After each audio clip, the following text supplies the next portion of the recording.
Dan ini adalah salah satu ikhtiar kita dari Yayasan Darul Quran untuk menghantarkan anak-anakku semua untuk menjadi kader-kader pemimpin masa depan dalam rangka nanti anak-anakku lah yang akan memimpin bangsa ini. Ya. Kami meyakini anak-anakku semua akan lahir jadi pemimpin-pemimpin masa depan. Ya. Ada yang jadi presiden. Siapa yang jadi presiden? Kacau. Nah, ya. Nanti menjadi presiden yang ke-30. Ya. Sehingga nanti kalau datang ke sini, presiden yang ke-30 adalah alumni dari Darul Quran Surakarta. Amin.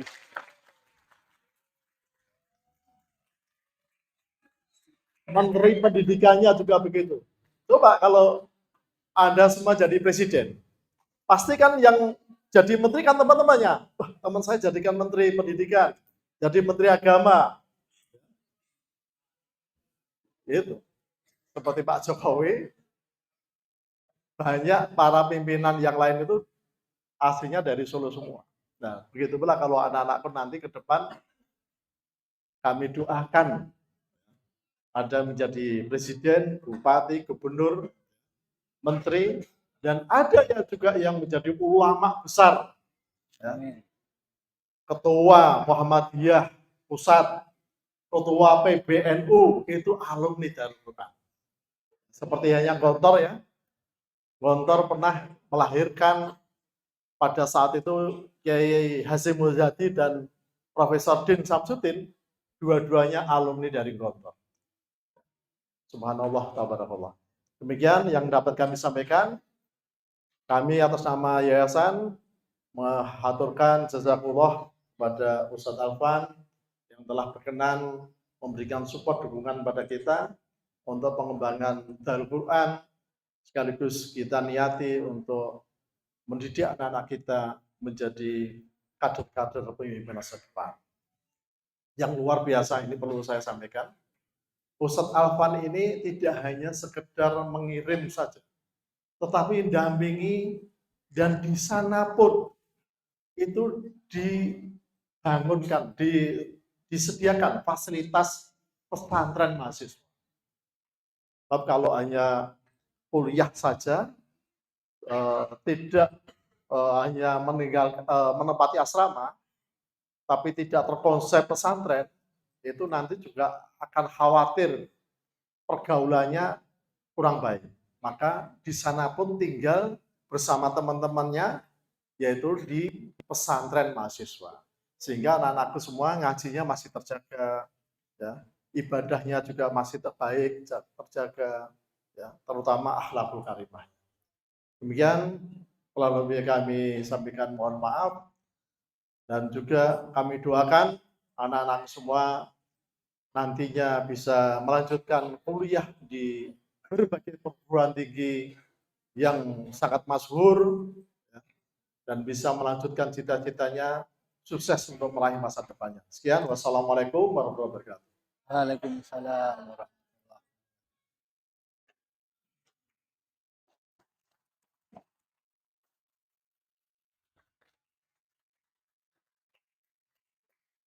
Terima kasih kepada Dr. Andes Emansipasi Putra selaku Ketua Yayasan Darul Quran Surakarta memasuki acara yang keempat yang merupakan acara inti saya bersama Bapak Haji selaku founder Gabung IT dan ITBC dengan tema Peluang Besar Santri DGS Luar Negeri akan dipandu oleh Bapak Muhammad Amin MSI. Waktu sepenuhnya kami serahkan kepada beliau, waktu sepenuhnya kami serahkan.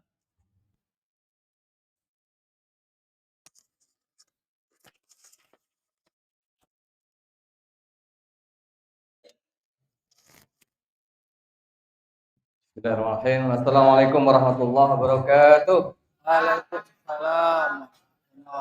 Apa kabar semuanya? Ya, saya ingin kita bareng-bareng sholawat agar kebahagiaan senantiasa ada di tengah-tengah. Kita melihat wajah-wajah cerah yang insya Allah nanti alumni luar negeri semua. Dan kuliahnya gratis. Untuk gratis mesti kayaknya. Baik. Kita sholawat surah bareng-bareng. 1, 2, 3. Allahumma sholli wa sallim ala sayyidina Muhammadin sahibil busra salatan tubashiruna biha wa ahlana wa ahlana وجميع مشايخنا ومعلمينا وطلبتنا وطالبتنا من يومنا إلى يوم الآخرة. Yang kami hormati Ketua Yayasan Quran Jakarta Muhammad Adib Putra beserta seluruh jajaran yayasan, ada juga Bunda Bambang yang saya lihat beliau ini donatur utama pembangunan masjid ini. Semoga barokah untuk Pak Bambang insya Allah almarhum kemarin sudah tahun ya. Juga asatidzah semuanya ada dan anak-anakku semua, santriwan-santriwati, Pesantren Tahfidz Darul Quran Jakarta, baik kelas 9 SMA, SMP ya, maupun kelas semua siswa-siswi putra-putri dari SMA Sains Darul Quran. Yang insya Allah kita semua dirahmati oleh Allah Ta'ala. Alhamdulillah hari ini kita kehadiran tokoh yang tidak asing sebenarnya bagi dunia IT, Ustadz Junaidi Alfan, yang beliau ini foundernya Kampung IT. Kalau mungkin tahu Ngeruki, tahu nggih? Tahu ya, itu tidak jauh dari sini. Ustadz Junaidi Alfan ini menyaingi Google. Gitu. Kalau kita mungkin masih sering googling ya, beliau punya sendiri sebenarnya, bisa dioptimalkan. Kemudian juga beliau ini founder dari IDBC, Islamic Digital Boarding College. Ya.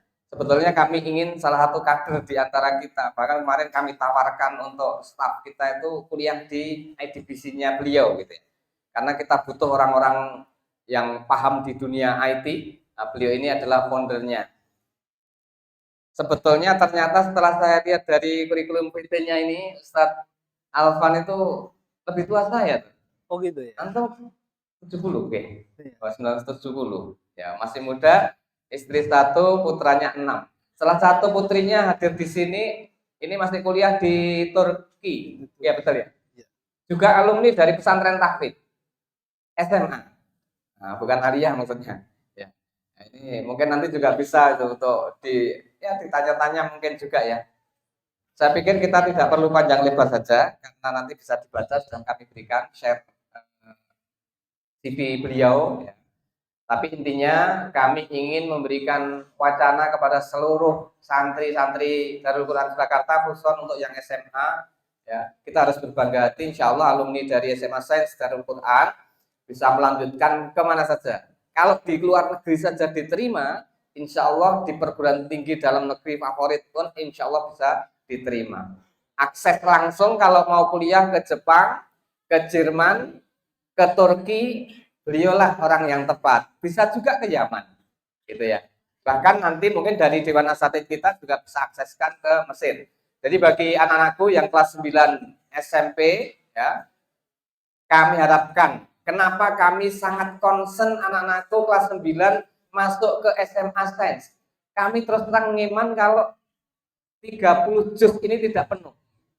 Setelah 15 juz di tingkat SMP, dilanjutkan ke SMA kita, menyelesaikan khatam Al-Quran 30 juz, kuliahnya nanti bisa juga di luar negeri sama seperti di SMA yang lain, bahkan kita insya Allah lebih unggul. Demikian, baik kami serahkan waktu sepenuhnya pada Ustadz Junaidi Alfan, monggo secukupnya, kemudian nanti kami persilahkan kalau ada pertanyaan dari anak-anak semua, biar lebih memperjelas ya, kalau mungkin triknya mau kuliah bayarnya gimana? Tadi ada yang nyinggung paspor bareng. Burung white itu paspor. Kemudian ada beberapa juga. Nanti ditanyakan. Mumpung kita ketemu dengan Ustadz Junaidi Alfan yang nanti banyak bercerita tentang luar negeri gitu ya. Karena beliau ini punya konsep. Kalau di Jepang kuliah yang di sini 4 tahun itu sebetulnya cukup dilakukan 1 tahun. 1 tahun sudah S1 gitu. Kalau di sini kan konsepnya masih 4 tahun, malah ada yang 5 tahun, 6 tahun gitu ya. Nah, konsep dari pendidikan yang diterapkan oleh beliau di IDBC ini lebih efektif, lebih efisien. Mari kita dengarkan ilmu dari beliau.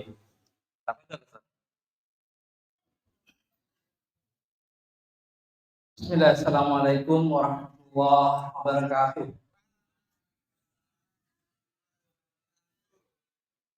Kayaknya belum makan siang semua. Saya ulangi ya. Assalamualaikum warahmatullahi wabarakatuh.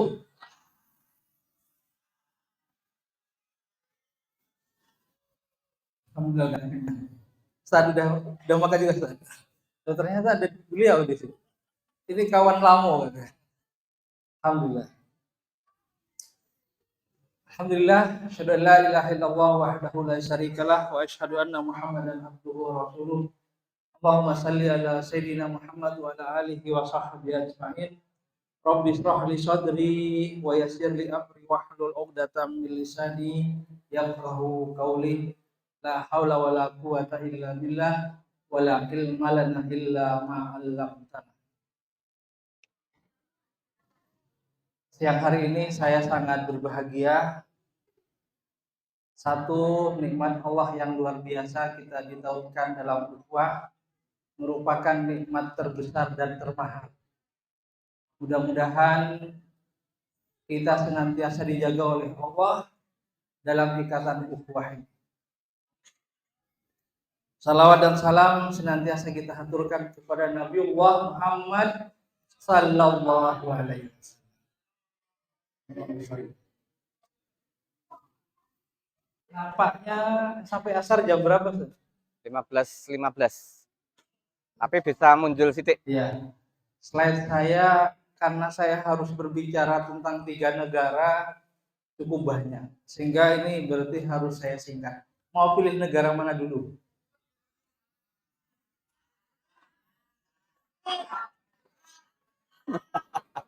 Jepang rotor iki.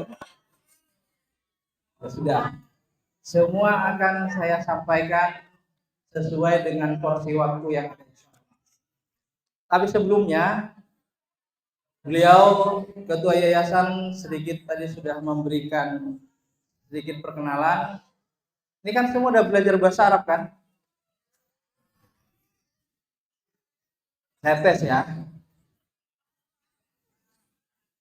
Kalau nanti bisa dapat hadiah.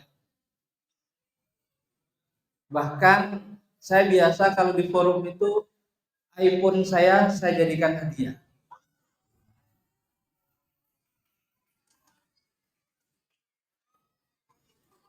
Ya. Lumayan. 30 juta kan? Lumayan.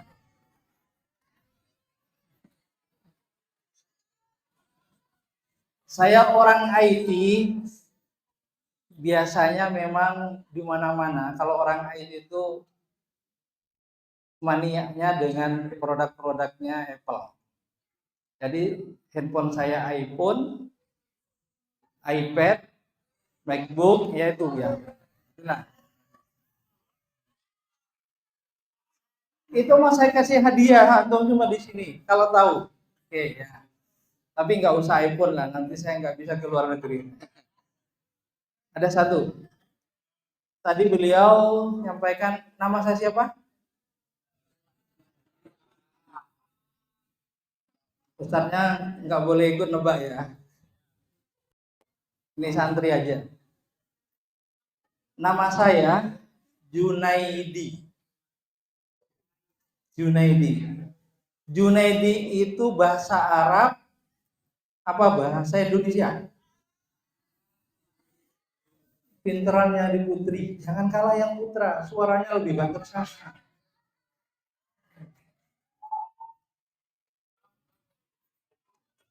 Mana yang SMA kelas berapa ya? 10. Kelas 11. 10. Coba ajong tangan. Dikit 11. Kelas 11. Kalah lagi sama Putri itu loh. Putri itu enggak turun tangan semua. Wah, Putra ini malu-maluin saya sebagai lelaki loh, karena sama Putri.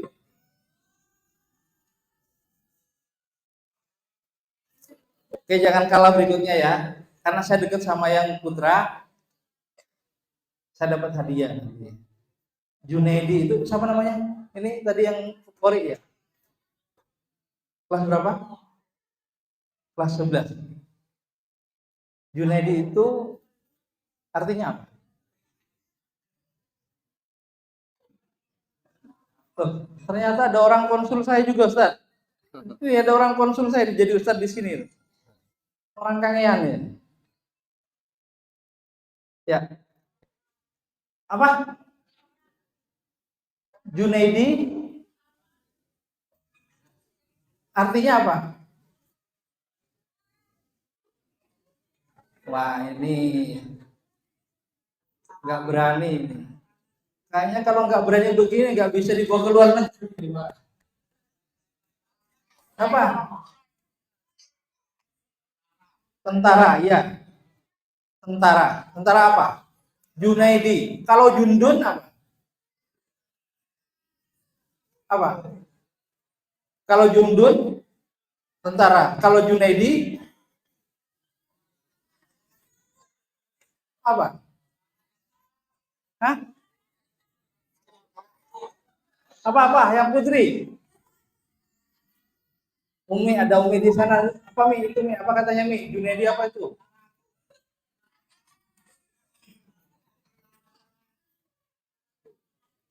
Apa? Wah. Ustaz nggak boleh ikut-ikutan.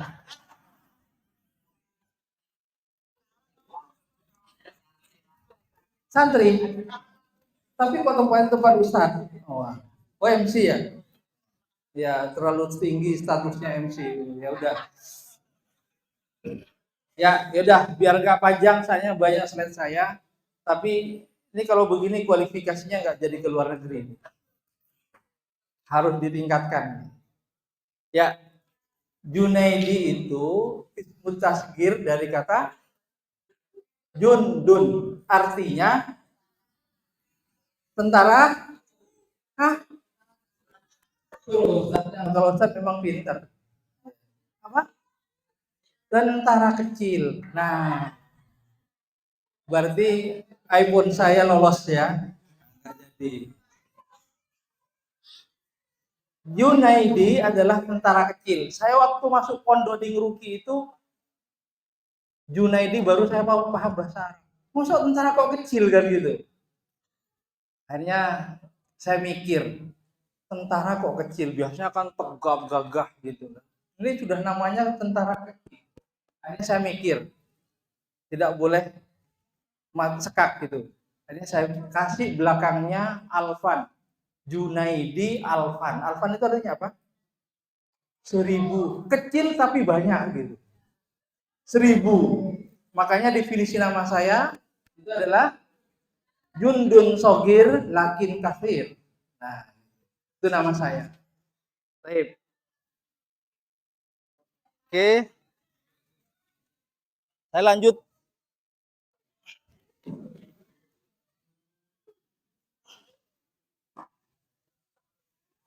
Ya. Oke. Saya perkenalkan itu nama saya. Saya Kampung IT. Saya punya kampung namanya Kampung IT. Kalau di Pare Kediri ada Kampung Inggris, di Solo ada namanya Kampung IT. Saya terus terang terinspirasi dari Kampung Inggris di Pare, tapi kita temanya tentang IT. Nah, di IT ini saya punya perusahaan namanya Al-Wusto Teknologi. Kemudian Al-Wusto ini melahirkan produk, ya salah satu namanya Aflaha. Aflaha itu nama istri saya di belakang. sampingnya Abu Bakar. Ya. Nah, ya.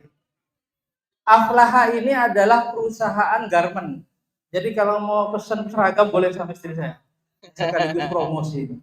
Ya, langsung dicoil aja di sampingnya itu. Ya. Gitu ya. Aflaha. Nah, kalau istri saya ini sering kemana-mana dampingi saya. Karena istri saya adalah istri pendamping, bukan istri simpanan. Nah. Kalau Ustadz Amin ada istrinya di sini nggak? Nggak ada. Berarti Ustadz Amin istri simpanan. Karena Ustadz Aminnya pergi ke sini, istrinya disimpan di rumah. Nah itu namanya istri simpanan. Pak Adi ada di sini nggak Pak? Nah itu. Saya biasa kemana-mana itu full team keluarga. Yang di sampingnya istri itu anak saya, yang keempat, yang sebelahnya yang berdiri itu mantu saya. Juga kedua-duanya kuliah di Turki, baru pulang kemarin. Ya. Anak saya baru 6. Ya. Alhamdulillah, saya sekarang statusnya beda dengan kita kemarin-kemarin. Kalau sekarang saya jadi kakek, tapi belum jadi kakek-kakek. Karena cucunya baru 1, kalau 2 nanti baru kakek-kakek. Nah. Ya. Alhamdulillah anak saya dengan mantu di Turki 5 orang di Turki, yang nomor 2 lulusan Gontor ada di Jepang, Ya. Yang nomor 1 selesai di Turki S1-nya, alhamdulillah kemarin dapat komlot. Kemudian besok Februari ini saya antar untuk ambil S2-nya di Jerman. Gitu. Anak saya yang paling kecil kelas 6 SD, tapi dia sudah cita-cita, Abi, aku kalau kuliah nanti di Finlandia. Ya. Terus yang sekarang masih kelas 2 SMA, dia sudah bilang saya mau kuliah di Yordan. Ya, gitu. Jadi semua anak saya di luar negeri, insya Allah. Makanya kalau misalkan Ketua Yayasan dan Ustadz Amin undang saya ke sini dalam rangka bagaimana kita pandu nanti untuk ke luar negeri. Saya bukan agen, tapi saya sudah pelakunya. Saya bawa anak-anak ke Turki karena anak saya di Turki. Saya bawa anak ke Jepang karena anak saya ada di Jepang. Saya nanti bawa ke Jerman karena anak saya di Jerman. Ya, jadi itu. Aflaha ada di kampung IT. Selanjutnya ada Al-Kubro. Al-Kubro ini adalah yang menjadikan alhamdulillah wasilah dari produk saya. Ini paten pertama saya di software. Kalau tadi disampaikan oleh Pak Adib bahwa saya punya paten di hardware waktu saya di Telkom, ya, itu namanya Aftel. Yang saya bikin handphone sebelum ada handphone. Saya dulu pernah juga bikin WhatsApp sebelum ada WhatsApp, gitu ya. Sudah lama saya sudah melakukan itu, baru kemudian WhatsApp ada. Tapi saya sudah melakukan, cuman karena kita nggak punya media dan modal besar, tidak sebesar itu jadinya. Nah, Al-Kubro adalah referensi digital menurut peneliti adalah perpustakaan terbesar di dunia. Itu sudah install belum? Sudah saya kasih kan? Nah, belum install. Soalnya ini saya wakafkan. Makanya kalau ada ustadz-ustadz yang sudah punya laptop, dan itu sebagai upaya untuk meningkatkan kualitas seorang guru, maka dia harus tinggi literasinya. Jika seorang guru sudah berhenti belajar, sebaiknya berhenti mengajar. Ya, itu. Nah, saya sudah bikin namanya Al-Kubro. Menurut peneliti, Al-Kubro ini adalah referensi digital offline terbesar di dunia. Ya, itu karya santri, sama seperti antum. Saya santri nggak pernah kuliah, asli. Murni santri, nggak pernah kuliah IT. Tapi karena saya punya karya, itulah yang membuat saya bisa keliling dunia. Sampai saat ini alhamdulillah saya baru keliling dunia di 12 negara.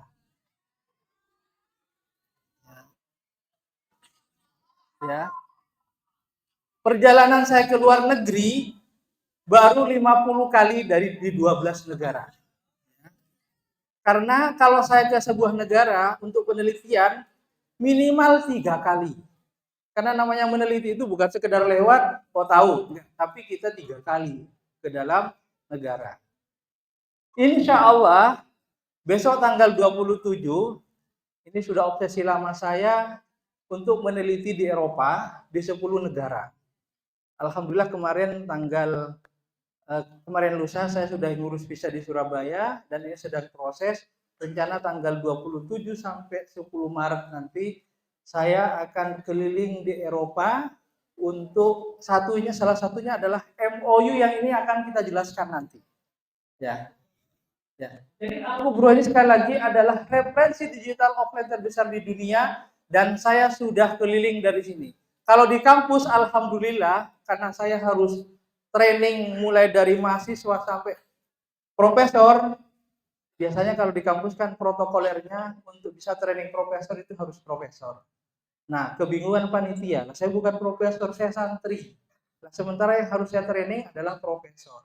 Akhirnya tidak masuk dalam kualifikasi itu. Lalu akhirnya panitia ngasih gelar kepada saya ya, sebagai Profesor Dr. Junaidi Alfan LCMA. Itu. Maka saya kalau di kampus banyak saya tanda tangani seminar-seminar, ya saya Profesor Dr. Junaidi Alfan LCMA.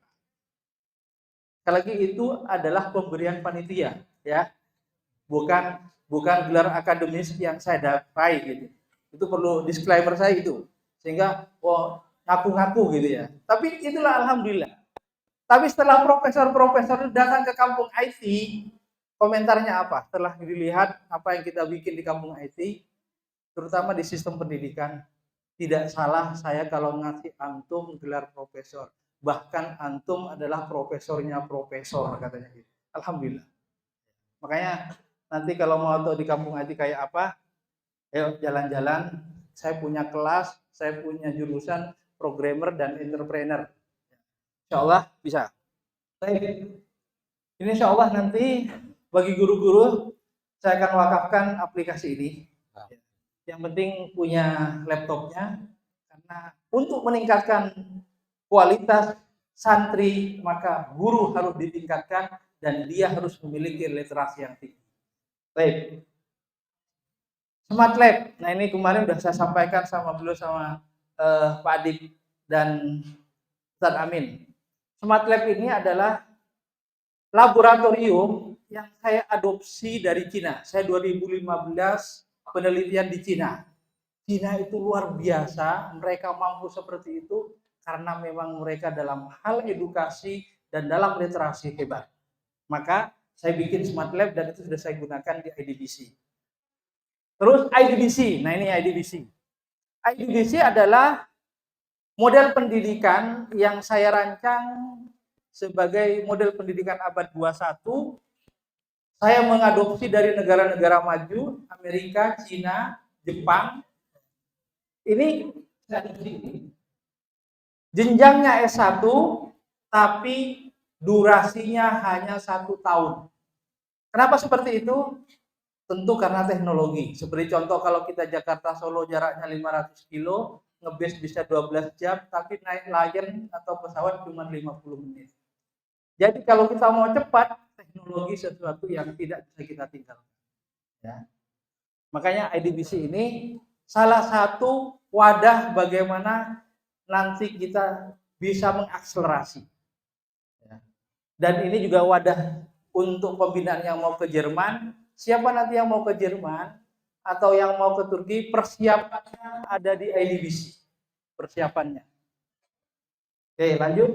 Elvan System. Nah, Elvan System ini rencananya insya Allah akan diadopsi di Darul Quran ini, karena memang namanya teknologi itu sekarang menjadi sebuah magnet. Sekarang teknologinya pakai apa?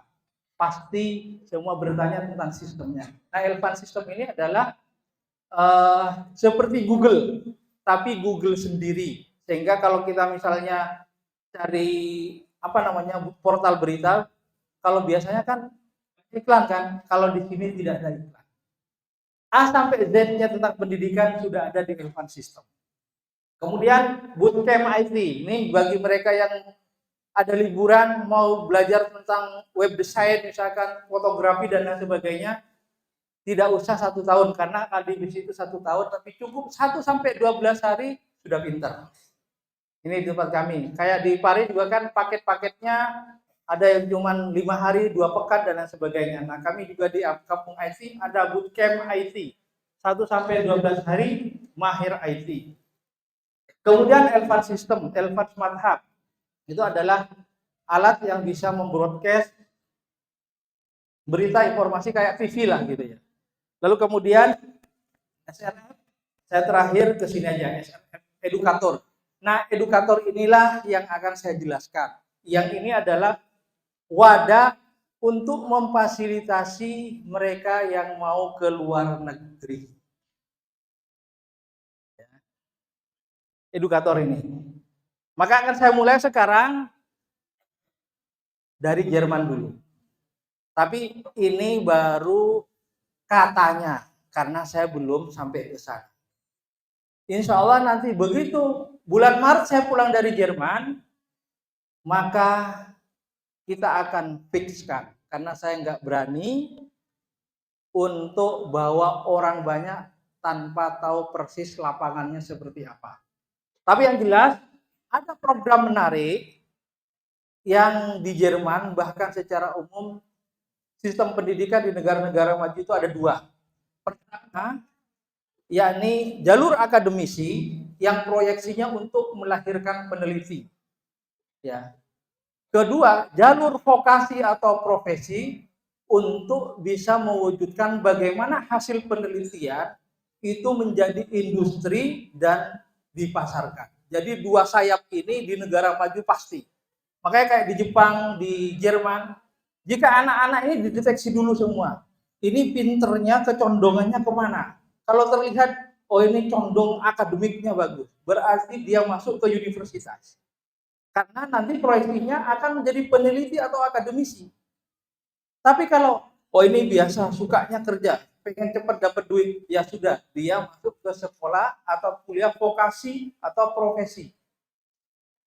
Nah itu, seperti itu negara maju. Negara kita di sini itu masih baru sekolah vokasi, bahkan ada namanya D3, D2, tapi tetap prakteknya masih kecil. Link match-nya masih belum connect sepenuhnya. Tapi negara-negara maju sudah luar biasa. Termasuk masalah Jerman ini yang pertama kali saya jelaskan. Jadi di Jerman ini resmi ya, undang-undang pemerintah itu memberikan kemudahan yang sangat luar biasa kepada kita. Bagaimana kita bisa kuliah di Jerman plus praktek.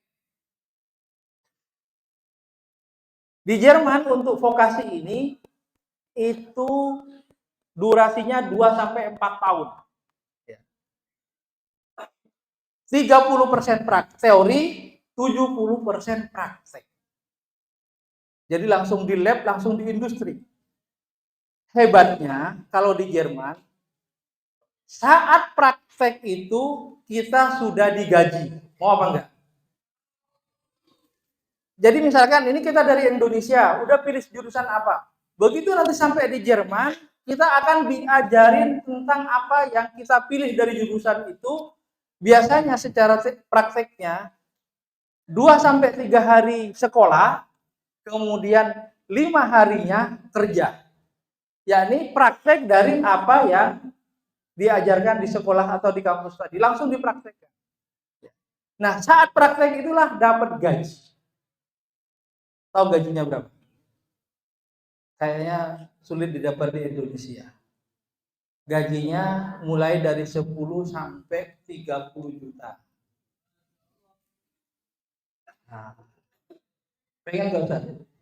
Nah, antum harus ngelola Darul Quran, nggak boleh ke luar negeri dulu, biar santri-santrinya duluan. Ya, jadi kuliah vokasi itu adalah tren itu selama 2 sampai 4 tahun.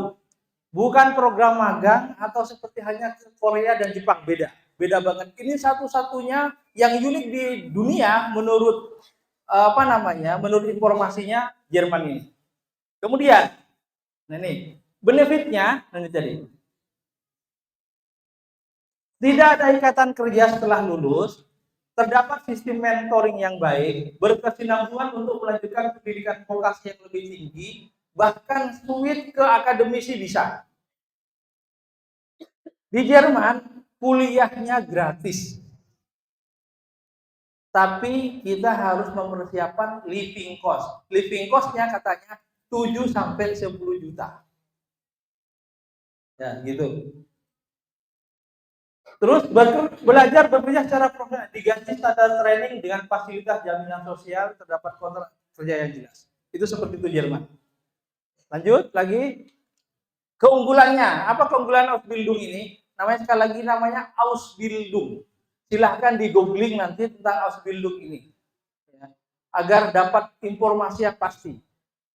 Keunggulannya pertama, kuliah dan bekerja. Jadi bagian dari sistem pendidikan tinggi Jerman adalah sertifikat profesi. Kalau di sini apa sertifikat profesi? Contohnya apa? Pilot. Pilot ada nggak kuliahnya? Nggak ada. Tapi dia mendapatkan sertifikat profesi, dia biasanya belajar selama 6 sampai 8 bulan, bayarnya 800 juta, dia sudah bisa menerbangkan pesawat dan dia mendapatkan sertifikat profesi. Kira-kira kayak gitu.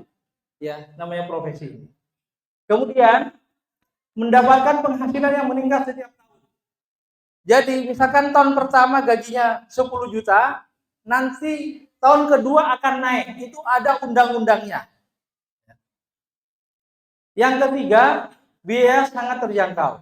Maksudnya kalau kuliahnya sana gratis, maka saat berangkatnya itu terjangkau, nanti saya jelaskan setelah.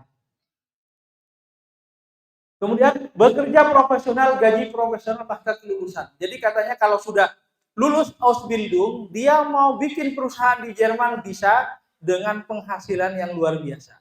Katanya begitu. Makanya sekali lagi saya bilang ini katanya karena saya belum ke sana. Baru bisa akan ke sana untuk MOU. Yang terakhir, career development opportunity, kesempatan berkembang dan karir penghasilan sangat luar biasa. Ini keunggulan dari Ausbildung.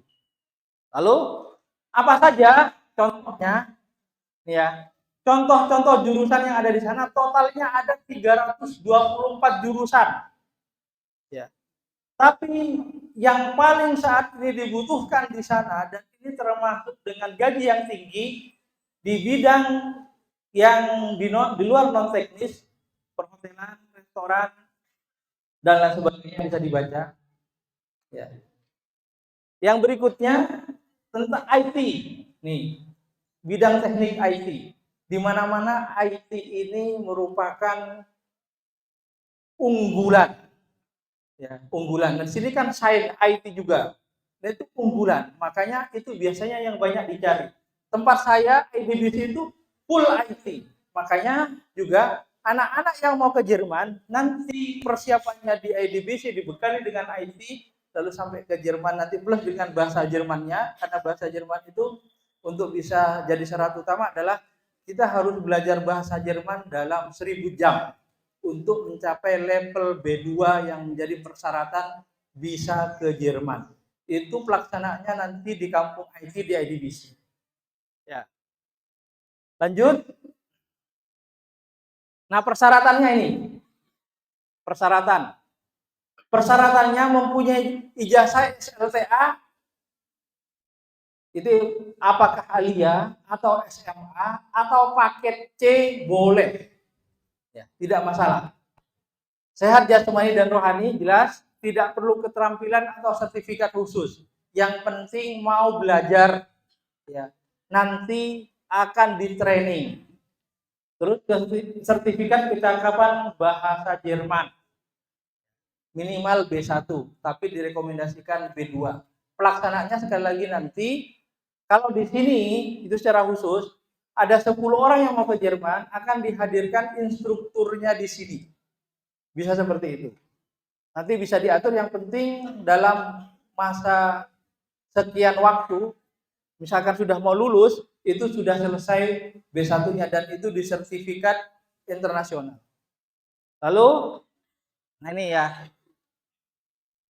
Nah ini, kami, ITBC, Kampung IT, kerjasama dengan sebuah NGO di Jerman, namanya Global Catalyst. Global Catalyst. Global Catalyst ini adalah perusahaan nirlaba. Tidak boleh ambil keuntungan. Tapi memang betul-betul untuk membantu bangsa Indonesia bagaimana bisa mendapatkan akses pendidikan ke Jerman. Ya.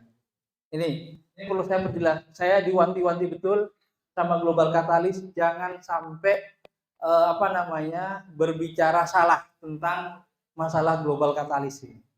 Saya tekankan, saya jelaskan, tegaskan bahwa Global Catalyst adalah perusahaan nirlaba atau NGO yang memang fokus untuk pendidikan, membantu bangsa Indonesia agar bisa akses pendidikan di Jerman. Saya ditunjuk dalam 1 tahun bagaimana saya bisa membawa 500 santri minimal ke Jerman. 500 santri.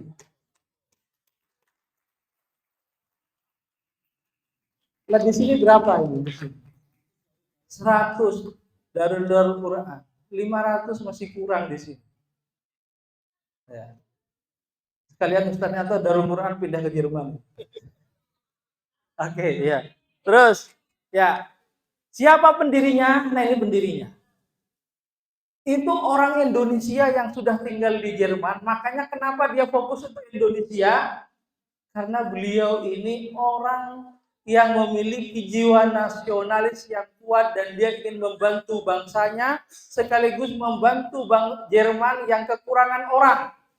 Jadi di Jerman itu banyak peluang kerja atau banyak industri yang itu tidak ada orang yang melamar karena usia produktifnya di sana sudah seperti piramid terbalik. Nah, kita di sini banyak orang dan cari pekerjaan sulit. Nah, inilah yang menjadi solusi dibawa ke Jerman. Gitu. Nah, selanjutnya ini ya. Komponen biaya. Nah, ini komponen biayanya. Ini untuk bisa ke sana itu butuh pesawat dan lain sebagainya 51.700.000. Murah kan?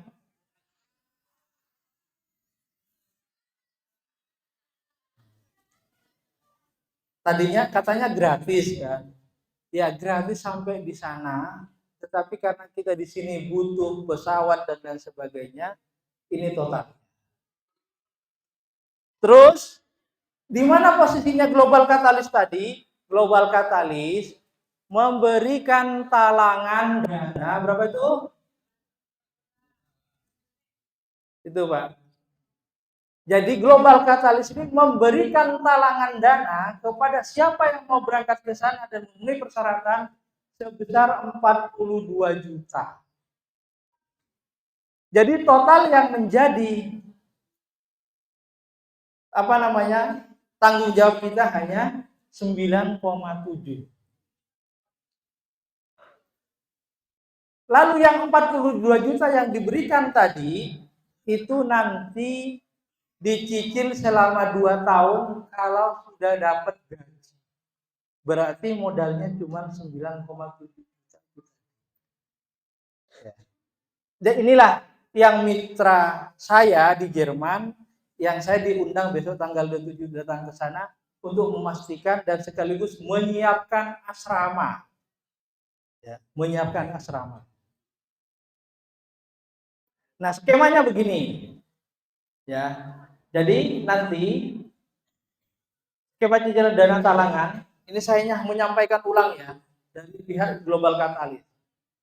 DP-nya untuk memulai nanti 3,7 juta. Terus yang 9,7 juta ya dicicil juga. Bisa dicicil gitu. Dana talangan kapan dikembalikan?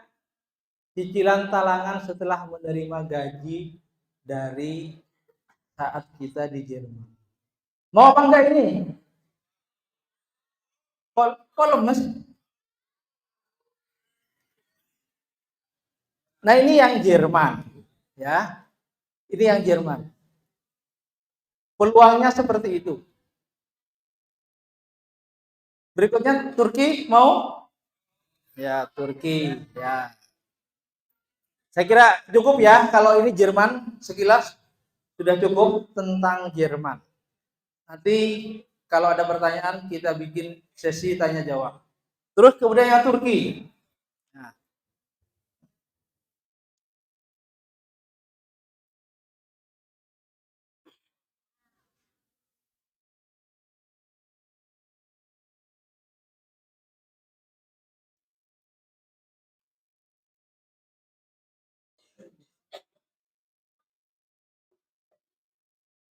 nah ini.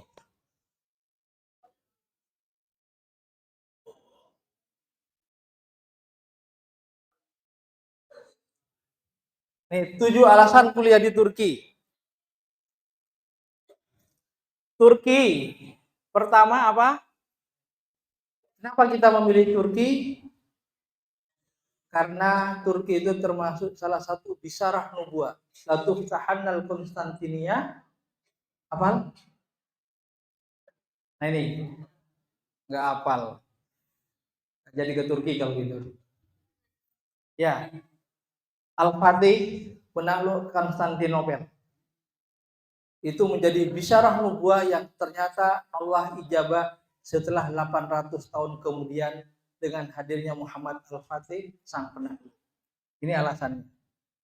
Yang kedua, di Turki secara historis 3 peradaban dunia itu semua bertakhta di Turki.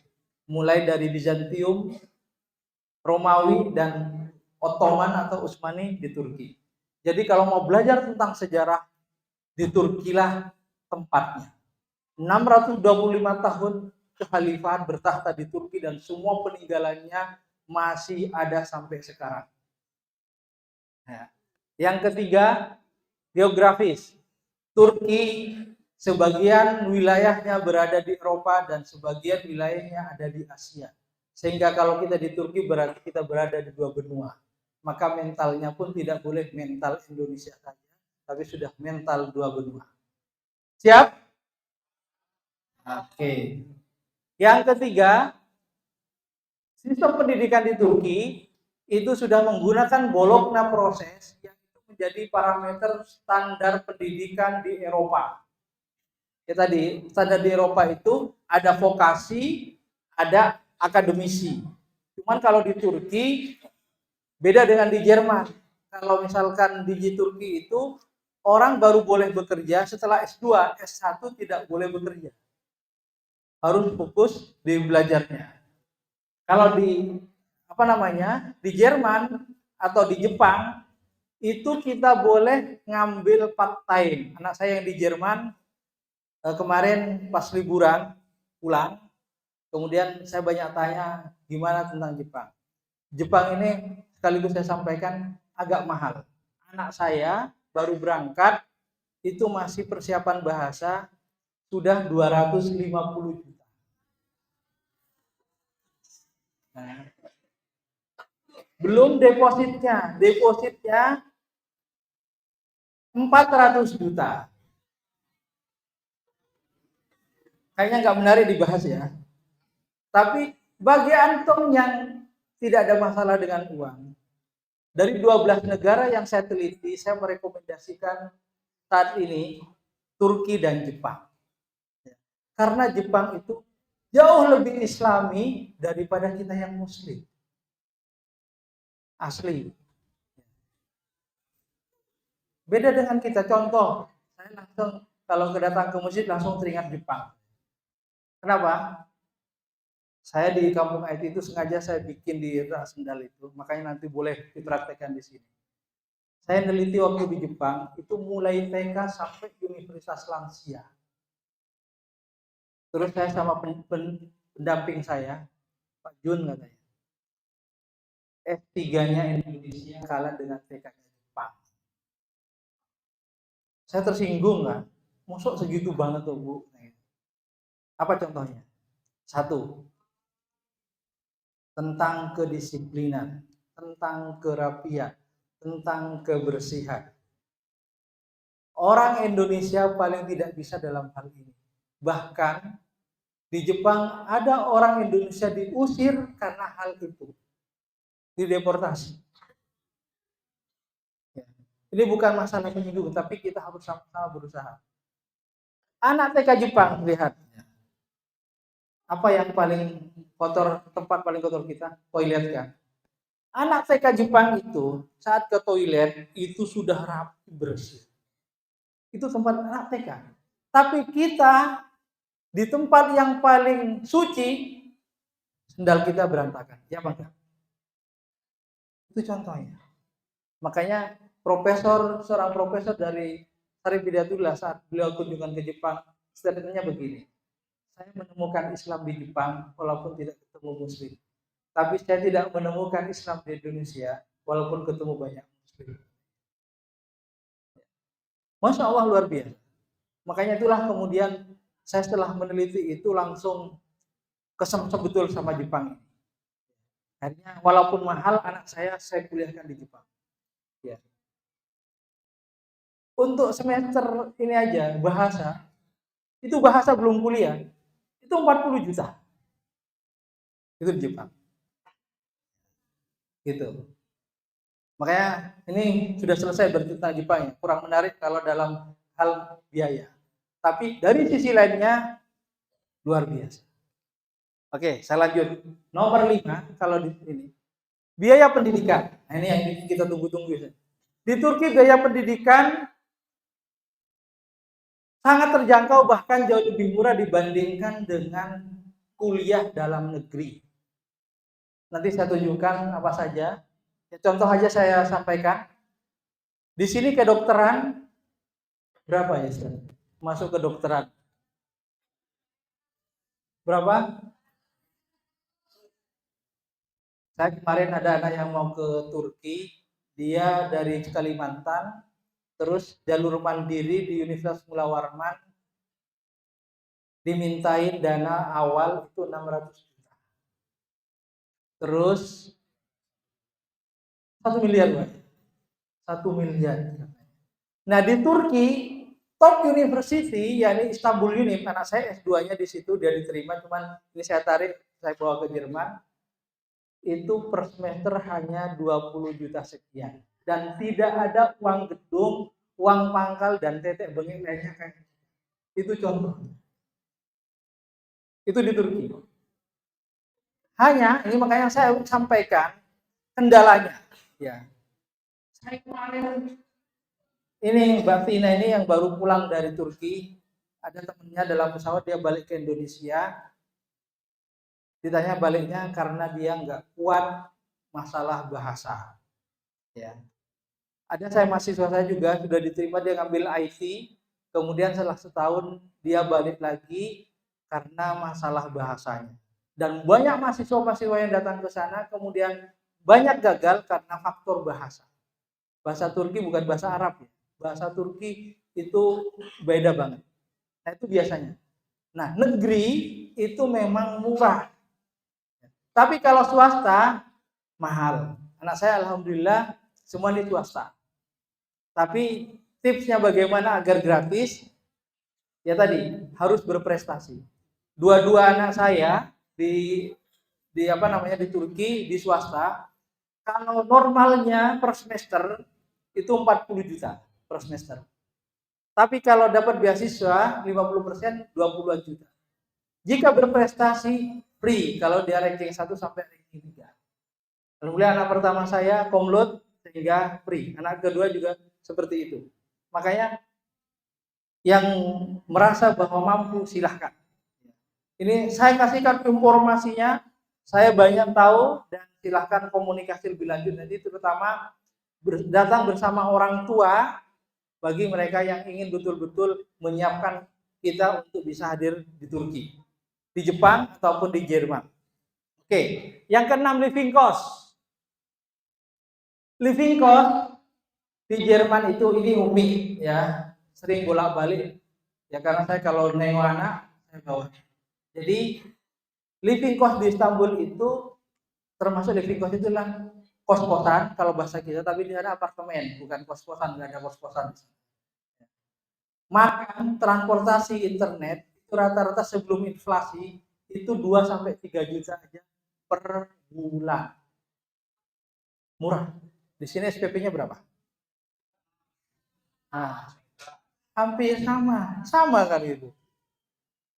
Itu di Istanbul. Kalau mau lebih murah lagi ke pinggiran. Kalau di pinggiran itu bisa, ada kemarin anak yang saya bawa itu dia bisa ngirit karena dia anak gontor, terus dia biasa nata gimana cara pengeluaran dapur. Per bulan dia bisa tekan sehingga sampai 800.000 sebulan untuk living cost. Ya, bisa seperti ini. Yang ketujuh, di Turki ini prosedurnya itu murah. Apa namanya, nggak jelimet, tidak butuh penjamin orang, tidak butuh jaminan uang. Itu bisa. Kalau yang lainnya, kalau ke Jerman yang jalur akademisi ke universitas itu deposit 180 juta. Ini Jerman. Tapi kalau Ausbildung tidak ada. Makanya saya terus konsultasi dengan pihak Jerman. Ini bagaimana nanti kita saat sudah dapat duit di Jerman, lalu kita bisa switch ke akademisinya jika kita mau jadi dokter. Bahkan kita sedang mempersiapkan program khusus untuk santri-santri di Indonesia jalur kedokteran. Ya, ini kami serius banget karena memang bersama teman di Global Katalis ini betul-betul peduli terhadap pesantren. Oleh karena itu saya diminta bagaimana mengelola, mengkoordinir pondok-pondok pesantren di Indonesia, dan saya diberi kuota 500 santri setiap tahun untuk bisa kita hadirkan di Jerman dengan talangan dana yang sangat bagus untuk kita tadi. Itu ya. Oh ya. Tadi contohnya apa namanya, biaya ini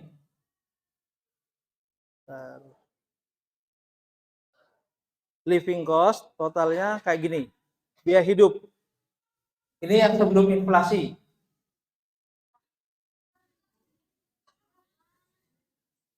Ini pengalaman saya tidak bercerita-cerita, tapi ini adalah pengalaman saya dengan 5 orang anak saya di sana. Segini, sebelum inflasi. Kalau sekarang inflasi, ini Turki kan mau pemilihan presiden. Makanya kemarin, ini Turki untuk saat ini sedang gonjang-ganjing politik, konspirasi global sangat terasa, karena nanti bulan Juni akan ada pemilihan presiden. Makanya beberapa waktu yang lalu sempat ada bom di sana untuk kondisi keamanan yang memang digoyang. Sehingga saya tahun ini masih belum mengkoordinir, dan saya mengkoordinir karena kondisi politik yang seperti itu tadi. Ya. Lalu ini contoh tadi, ini tadi ya. Biaya semester. Ini tadi. Ini saya ambil dari Istanbul Unip. Ya. Universitas yang dibangun oleh Al-Fatih tahun 1453. Top universitinya di Turki. Kedokteran 2130 itu tahun yang lalu. Ya. Rata-rata segitu per semester. Dan sekali lagi nggak ada uang gedung, nggak ada uang macam-macam, semuanya hanya itu saja. Nih. Rata-rata segitu.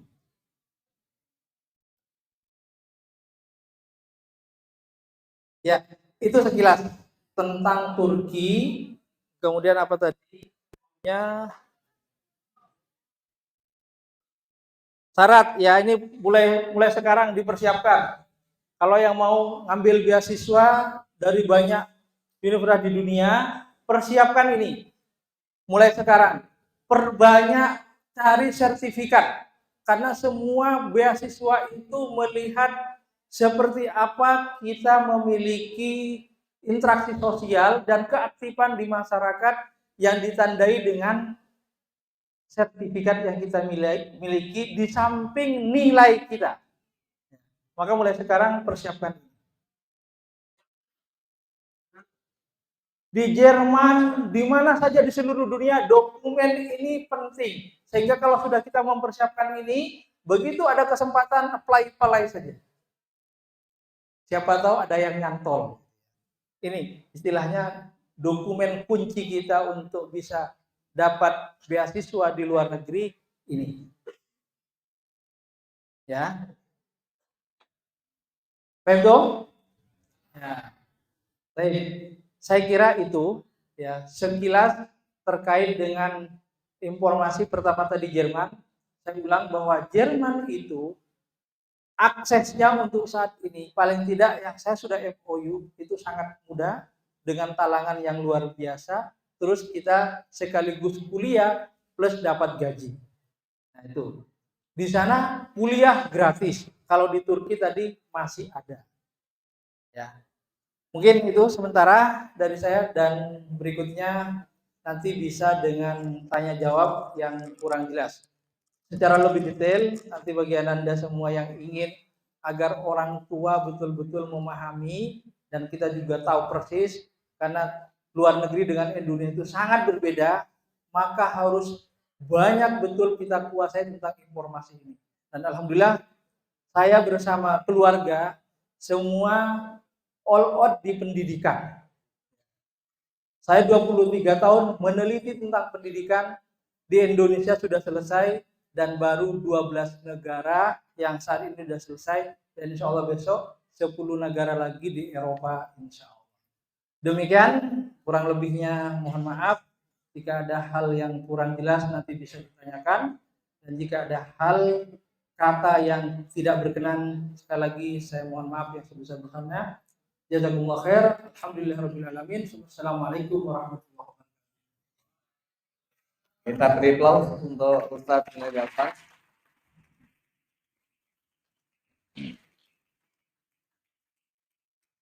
Jerman, Turki, Jepang, atau yang lain?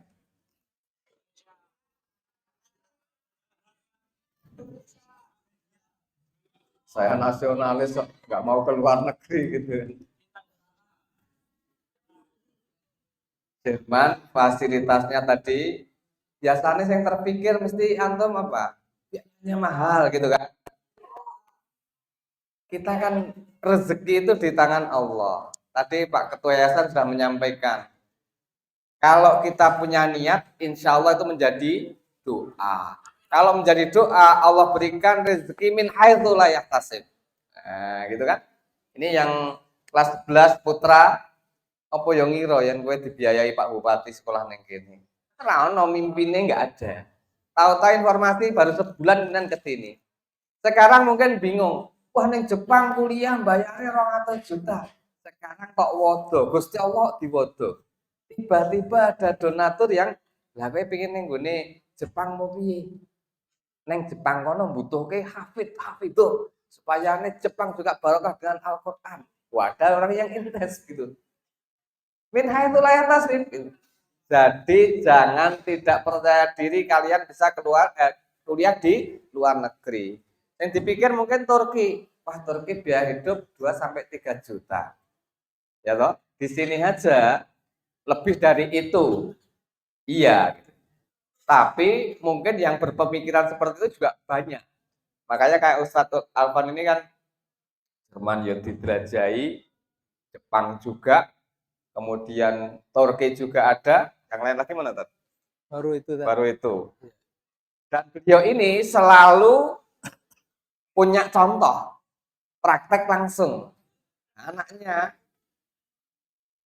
bahasa kasarnya diuji coba dulu. Jadi ada pengalaman yang secara langsung. Termasuk yang di Jerman ini, tadi kita lihat beliau sangat hati-hati menyampaikan, meskipun informasinya sudah selengkap itu, tapi beliau masih menyampaikan, tapi saya belum ke sana, baru besok ini mau berangkat, ya. Tapi informasinya sudah lengkap. Dan saya pikir ini peluang besar, aku semua. Jerman, kita punya tokoh besar seperti siapa? Habibie. Ya toh, banyak tokoh-tokoh dari Jerman yang di sini tuh sukses menjadi orang besar gitu ya. Rektor UNS yang sekarang siapa? Tahu? Temennya Pak Adib nih.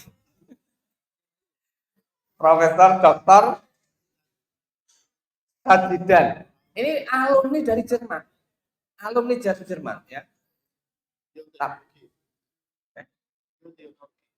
Ya. Sehingga memang ya mengatakan honorgo norugo gitu ya. Di Jepang, alumni Jepang, kebetulan muridnya Pak Adib ini sudah ada yang di Jepang, hidup di Jepang bersama istri dan anaknya juga. Dulu kita juga mengelola seperti itu ya untuk perjalanan.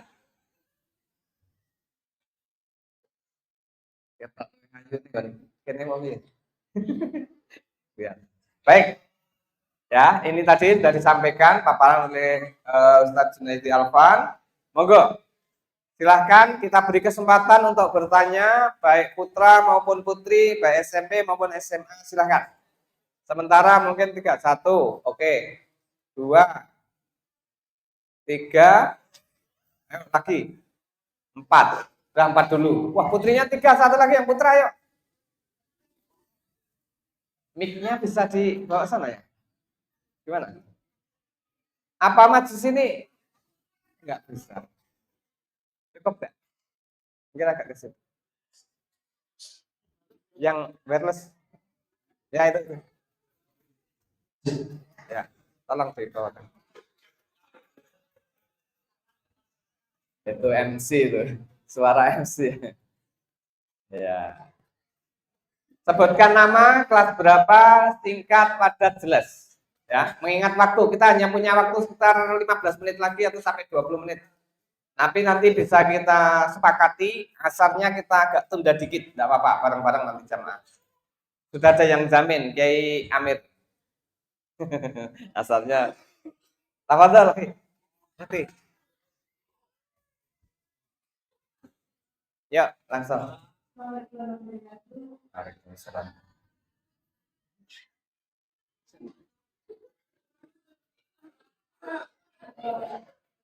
Nama, kelas.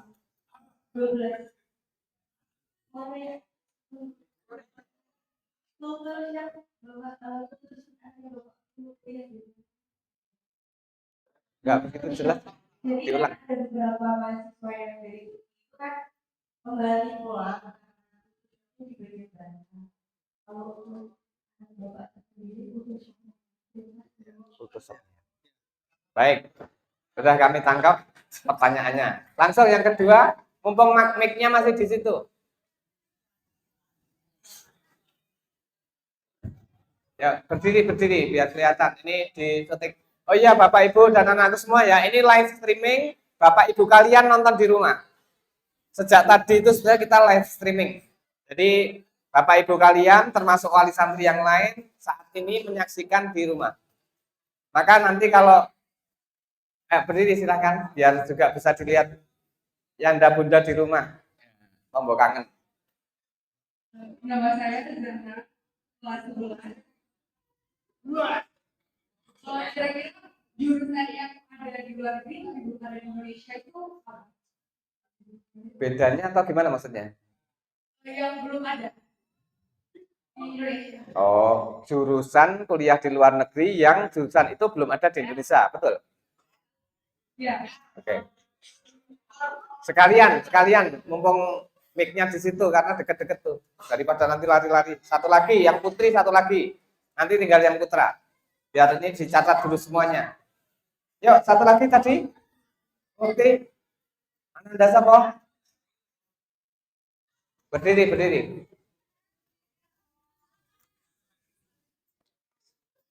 Ya, waktu. Ayo berdiri. Jadi ya. Iya, berdiri biar kelihatan dari se-Indonesia dengar ini. Oke, ya gitu boleh. Langsung sebutin nama kelas. Aulia. Iya, KL ya. Kailia. Oke. Yuk, pertanyaannya. Target. Diulang. Target nilai. Target nilai. Targetnya kalau beasiswa. Ya. Oke. Ada lagi masih? Diam dulu. Ya. Udah Pak. Insya Allah sudah ditangkap. Baik, ini 3 pertanyaan. Tadi ada yang mungkin nggak kerasan di sana kata bahasa. Terus yang kedua jurusan apa aja yang kira-kira di Indonesia nggak ada. Wah, ini pengennya mungkin jurusan yang unik yang tidak ada di Indonesia. Pokoknya nanti pulang itu bisa membuat jurusan baru. Gitu ya. Yang ketiga tadi target nilai untuk bisa dapat beasiswa. Yang putra, ya ini nih satu sini. Satu lagi yang putra, biar dijawab dulu karena kita target 4 dulu ini.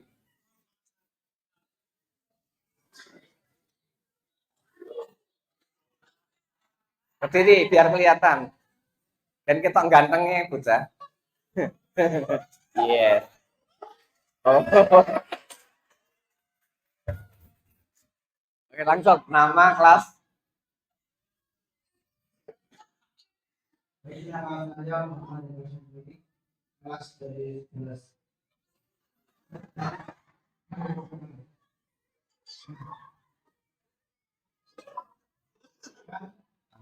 Kemudian jelaskan sangat biaya di Jepang ini sangat mahal. Bagaimana biar mempermudah kita ke sana dan bagaimana juga untuk di Jepang kan ada masyarakat barang yang terus. Nah, bagaimana cara menjaga agar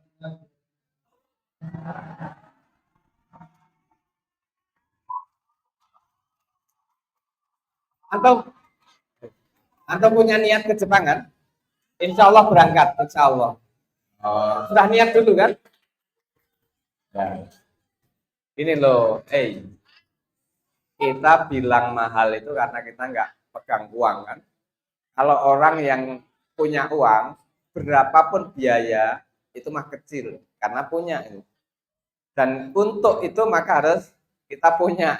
Nah, punyanya itu tidak harus dari diri kita sendiri, mungkin dari yang lain. Sedikit informasi ya, saya kemarin itu baca berita gini, Jepang lagi krisis anak.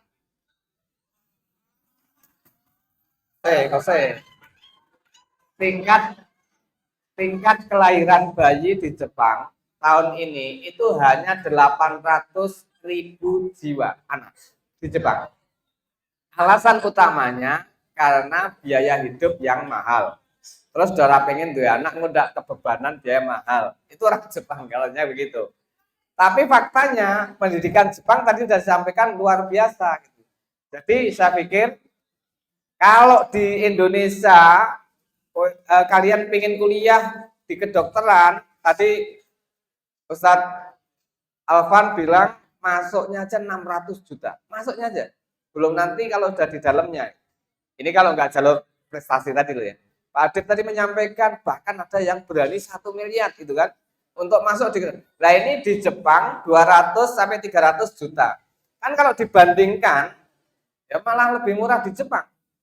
Nah maka sebenarnya tinggal niat kita. Maka tadi digarisbawahi beda-beda keinginan, beda-beda level, beda-beda tujuan kuliah. Tidak ada masalah.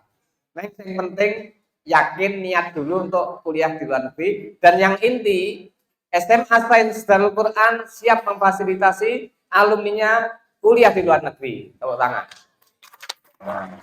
Monggo langsung selamat. Ya, saya menjawab pertanyaan yang pertama ini terkait dengan bahasanya. Saya ingin pastikan bahasa merupakan gerbang utama pengetahuan. Kalau kita mau sukses dalam apapun, maka bahasa mutlak. Ya.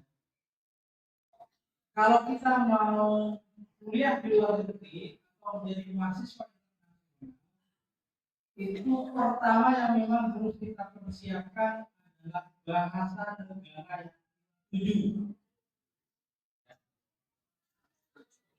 Kalau ke Turki, jika ingin kita Foto-fotonya ada, foto-foto. umumnya itu pengantarnya dengan bahasa Turki. Tadi sempat saya singgung bahwa faktor bahasa yang menjadi kendala dari banyak teman-teman kita mahasiswa Indonesia yang gagal ya. Pertama, bahasa Turki ini beda dengan bahasa Arab, bahasa Inggris, dan kita masih asing. Sehingga kemarin yang saya ceritakan, anak mahasiswa saya, dia ambil IT, sudah diterima dan sudah kuliah 1 tahun. Lalu kemudian bapaknya kemarin ngechat saya, Ustaz, anak saya ini balik karena nggak kuat. Saya tanya, nggak kuat apa? Nggak kuat bahasanya.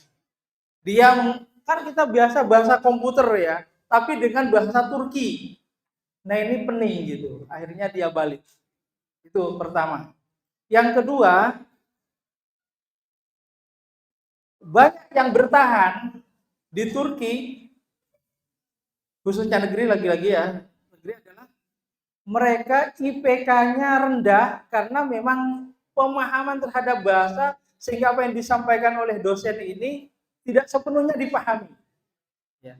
Tapi kalau antum punya merasa bahwa ini tantangan dan punya kemauan kuat, insya Allah itu bisa dilalui. Pada dasarnya tergantung kemauan kita. Tapi secara umum bahasa ini adalah pertama. Termasuk yang mau ke Jerman, nanti ke Jerman itu boleh kita berangkat kalau sudah memenuhi level B2. Dan itu kita butuh waktu belajar selama 1000 jam bahasa Jerman. Ya, 1000 jam. Berarti kurang lebih kalau intensif itu antara 4 sampai 6 bulan fokus di bahasa Jerman. Ya. Lalu tadi kan nanya tentang anak saya. Nah, pengalaman saya, kalau kita mau cepat, maka kita ngambil jurusan-jurusan dengan menggunakan pengantar bahasa Inggris yang bisa kita siapkan dari sini. Nah, alhamdulillah, saya juga punya pengalaman langsung. Anak saya yang kedua, yang sekarang ngambil ekonomi syariah di Turki, tadinya uminya mengarahkan dia untuk belajar sejarah. Dan dia udah dapat beasiswa untuk itu. Tapi sampai setengah tahun, hampir 1 tahun, kemudian mogok, nggak mau gitu. Akhirnya minta pindah kampus karena faktor bahasa juga. Ini pengalaman saya juga. Faktor bahasa ini sekarang dia pindah di kampus dengan pengantar bahasa Inggris. Sehingga S1-nya kalau umumnya tahun pertama untuk persiapan bahasa, maka normal dia hanya 4 tahun S1 dengan kemampuan bahasa Inggris. Nah dari situ maka kemudian sekarang ini ya setelah pindah bahasanya ranking 1 sehingga saya udah nggak mikir tentang biaya semesternya, sudah gratis gitu. Bahkan dia akan dapat Erasmus itu pertukaran pelajar ke beberapa negara di Eropa. Kalau yang pertama sudah selesai, alhamdulillah juga berprestasi karena juga mengambil jurusan bahasa Inggris. Tapi bahasa Inggris ini umumnya di swasta. Ya, umumnya di swasta. Di Turki kalau swasta itu ada 5 pilihan bahasa pengantar. Jerman, Prancis, Inggris, Turki, Arab. Silahkan milih. Tapi pengalaman saya lagi, saya bawa anak-anak dari pesantren yang di Indonesia konon bahasa Inggris dan Arabnya top. Tapi tidak ada yang bisa lulus di Turki.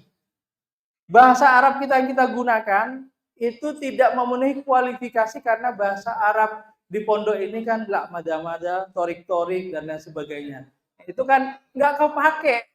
Di sana yang dibutuhkan adalah bahasa akademis. Sementara kita nggak diajarin. Itu ya.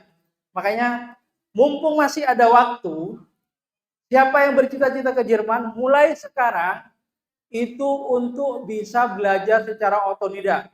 Begitu juga yang mau ke Turki, mulai sekarang silahkan belajar secara otodidak. Banyak aplikasinya. Kalau Inggris saya kira datang ke kampung Inggris di Pare, itu insya Allah lumayan. atau ikut English First di dekat Singosaren itu juga akan mempercepat. Itu ya tentang bahasa tadi gitu ya.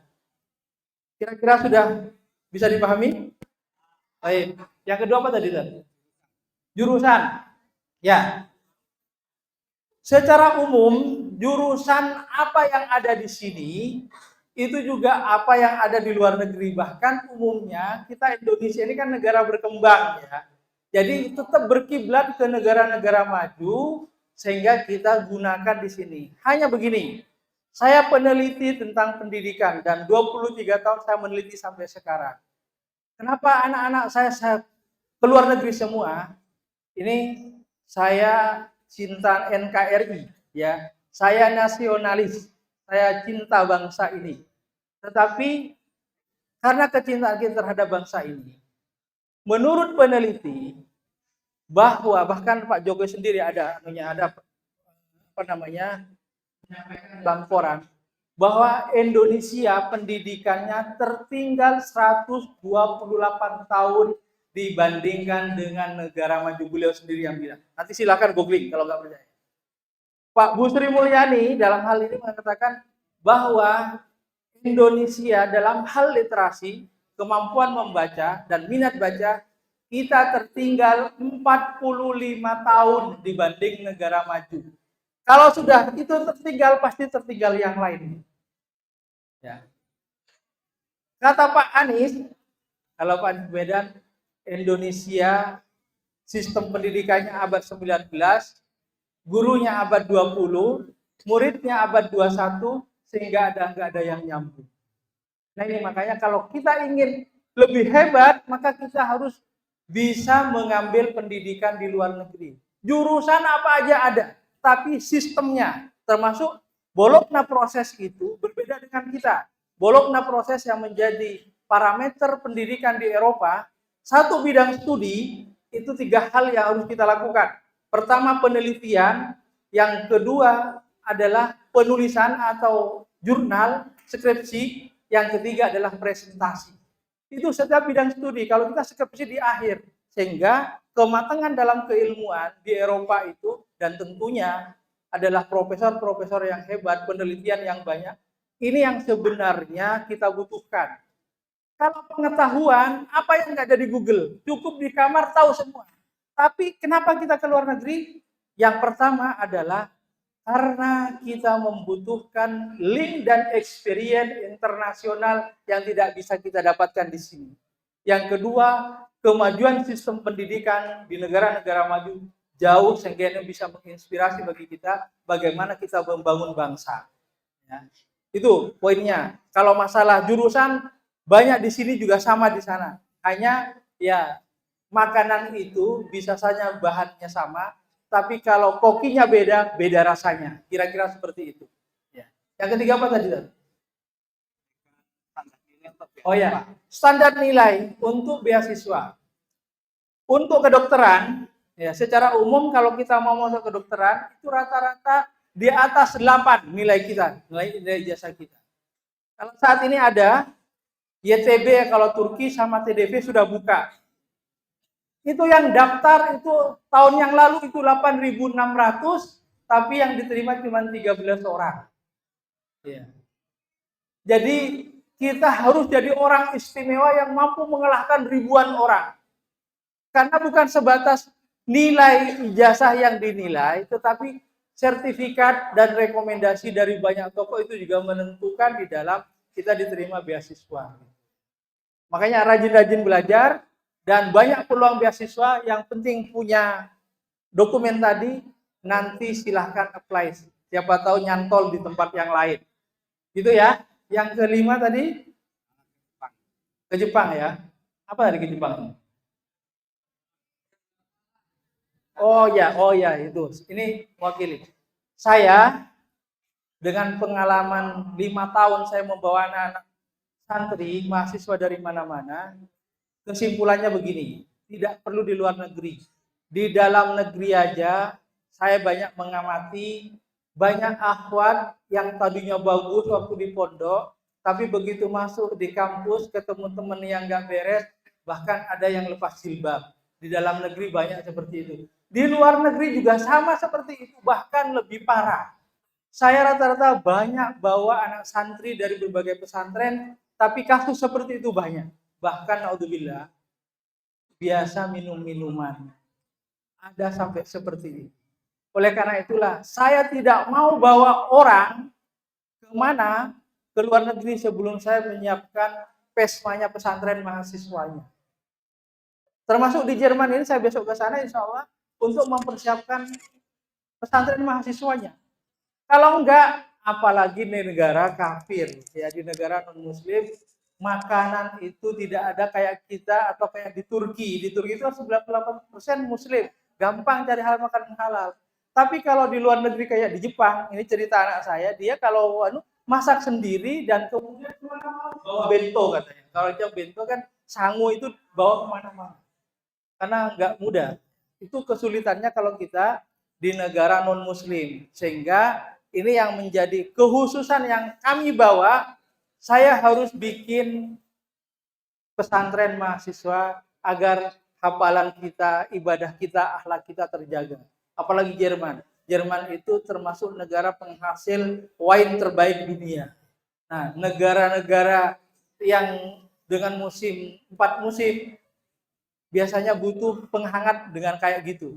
Di Jerman, itu kalau musim dingin bisa minus sampai 20 derajat. Minus 20. Ya. Gitu ya. Di Jepang juga, ini kemarin anak saya cek, minus 1. Kalau di Turki, itu rata kalau di Istanbul, itu ada paling minus 2, minus 5. Tetapi ada di Kas namanya itu bisa minus sampai 23. Makanya memang kalau mau ke luar negeri, fisiknya harus kuat, mentalnya juga harus kuat.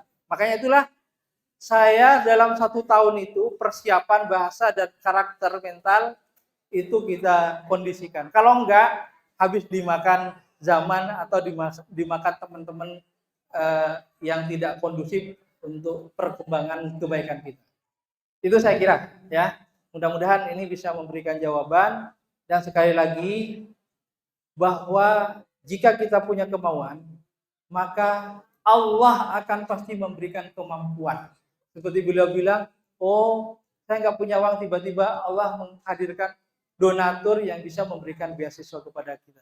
Nah, termasuk yang ke Jerman ini, hanya modal 9,7 juta kita sudah sampai di sana, dan di sana sudah pasti dapat penghasilan. Yang ini tentunya sangat meringankan beban orang tua. Bahkan bisa ngirim kepada orang tua saat kita masih kuliah. Gitu, Ustaz. Ya. Silakan Ustaz. Alhamdulillah ini sudah asar. Lagi tepuk tangan dulu untuk Ustaz. Bagi yang ingin kuliah di luar negeri ya, manjada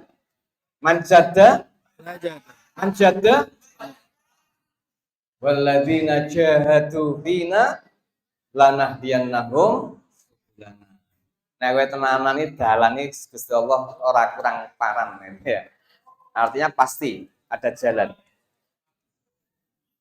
Sebagai closing statement, satu ketika ada sebuah komunitas, dia itu lahir sampai besar di sebuah gua. Bertahun-tahun, berpuluh-puluh tahun dia itu hidup di dalam sebuah gua. Sehingga taunya itu apa? Taunya ya lingkungan gua itu. Oh, di situ ada mata air di dalam gua, ada tanaman-tanaman gua, makanannya makanan gua. Suatu ketika ada salah satu penghuni gua ini jalan-jalan terlalu jauh karena guanya besar kan. Kemudian menemukan sebuah sinar gitu loh. Dia tertarik. Ada apa sih ini? Desainnya ini. Kemudian keluarlah dia menengok di situ. Oh, ternyata ada sinar jauh di sana. Ternyata luas sekali. Kemudian dia keluar dari situ. Tanpa diketahui yang lain. Dia sendirian keluar dari gua itu. Oh, ternyata ada pemandangan indah, ada gunung, ada sinar matahari gitu ya. Ada burung, ada ini, ada binatang gitu. Kemudian dia kembali cerita kepada orang-orang bahwa hidup ini sebetulnya ada begini begitu. Apa yang dikatakan oleh penghuni gua ini? Ente ngelamun, menghayal. Bahkan ketika dia mempertahankannya, orang ini dianggap sesat gitu. Ternyata setelah kemudian ada yang lain juga melihat ke sana, benar. Oh, ternyata ada yang namanya dunia, luas sekali. Cerita singkat ini, inspirasinya apa? Kalau kita itu nggak punya wawasan yang luas, seringkali wawasan orang lain itu kita anggap sebagai satu kesesatan atau nggak benar gitu ya. Ternyata itu karena kebodohan kita sendiri. Nah, salah satu kalau orang Jawa mengatakan itu ya, ono kodok ketutup batok. Nah, takutnya ke atas bos, tekan dhuwur dhewe, wis tekan adoh dhewe. Barang dibuka, wah, ternyata masih sangat kecil kita itu. Maka wawasan ke luar negeri penting artinya bagi kita. Kalau ada ungkapan utlubul ilma walau bisin, itu bukan berarti harus kuliah di Cina, tapi bagaimana ikhtiar kita untuk berburu ilmu, ngudi ilmu, nah itu sampai sejauh-jauhnya, sampai juga ke luar negeri. Alhamdulillah masyarakat Indonesia ini masih menerima orang-orang yang kuliah di luar negeri itu dengan posisi yang tinggi gitu. Wah, kayak lulusan Mesir, wah kayak lulusan Turki, kayak lulusan Maroko, kayak lulusan Jepang, kayak lulusan Jerman gitu. Di masyarakat kita masih dipandang unggul. Ya, dan memang kenyataannya minimal dia penguasaan bahasa itu sudah lebih dari kita. Ya toh, luar biasa. Nah, maka untuk memperkaya itu insya Allah niat baik kalian untuk kuliah di luar negeri juga bagus. Jadi ini terakhir ya anak-anakku yang SMA, jangan berkecil hati, kita harus semangat. Saya ingin betul-betul ingin generasi-generasi awal SMA Sains ini nanti ada yang alumni-alumni dari luar negeri. Ini menjadi doa kita. Siap betul nih? Itu. Sopo ngerti kok Pak Bupati bilang, kuliah yang siap ya. Boten Pak, kula jiwa nasionalis mawon. Loh, dibiayai kok ra gelem. Maka ini disiapkan dulu. Kalau nanti ada tawaran seperti itu ya, bismillah siap. Oh, insya Allah siap. Yang SMP nanti ya tinggal mengikuti jejak kakaknya. Masuk di SMA Sains Darul Quran, kita formatkan untuk bisa kuliah di luar negeri. Insya Allah, Allahumma. Ya, mari kita tutup ya, karena ini sudah selesai. Nanti kami serahkan kepada pembicara. Syukran Ustaz Junaid Alfan, terima kasih sekali juga ibu dan putrinya, menantunya yang sudah berkenan hadir di sini. Terima kasih anak-anakku semua sudah berkenan hadir dan juga seluruh asatidzah ya, baik SMP maupun SMA. Semoga kegiatan kita hari ini dirahmati, diberkahi, diridhoi oleh Allah Ta'ala. Amin.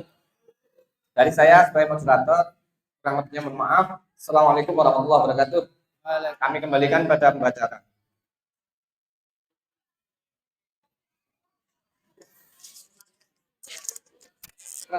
Ini kelas yang paling berapa?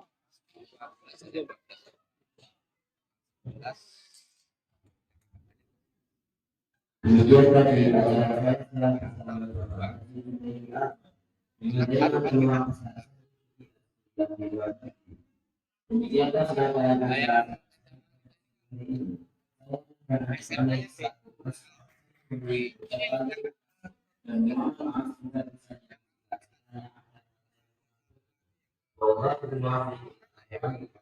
Assalamualaikum warahmatullahi wabarakatuh.